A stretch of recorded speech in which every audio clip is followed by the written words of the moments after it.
میں دل کا مریض ہوں، آسان وظیفہ بتلائیں۔ یہ سب سے آسان وظیفہ جو علماء نے لکھا، یا قوی القادر قوّنی وقوّ قلبی، یہ پڑھ کے دعا کیا کرو۔ میں یرکان میں مبتلا ہوں، اللہ شفا عطا فرمائے۔ ایک تو حبۃ السودا جو ہے نا کلونجی، اس کا استعمال کریں، لیکن وہ نہ کریں جیسے آج کل تیل نکال رہے ہیں، نہیں ایسے ہاتھ پہ رکھ لیا، جتنے اس پہ دانے آ جائے منہ میں رکھ کے چباتے رہو، اللہ تعالیٰ شفا عطا فرمائیں گے۔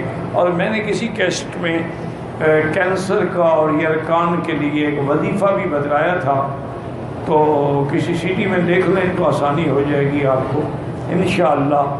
الحمدللہ جن لوگوں نے بھی عمل کیا، کینسر وینسر سب اڑ گئے۔ اچھا کینسر میں اچھا اس کا میں ابھی بھی بتا دیتا ہوں۔ قرآن پاک کی آیت ہے لیس لہا من دون اللہ کاشفہ، لیس لہا من دون اللہ کاشفہ، سورۃ والنجم کی یہ آخری آیات ہیں تقریباً۔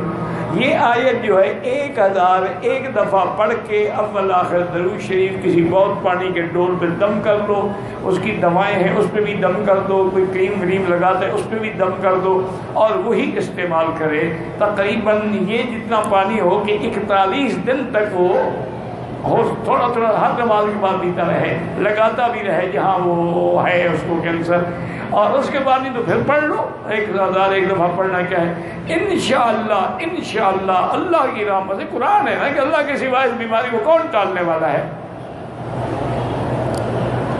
سب کینسر ونسر اور یہ آپ کے ہیپاٹائٹس وغیرہ سب ٹھیک ہو جائیں گے۔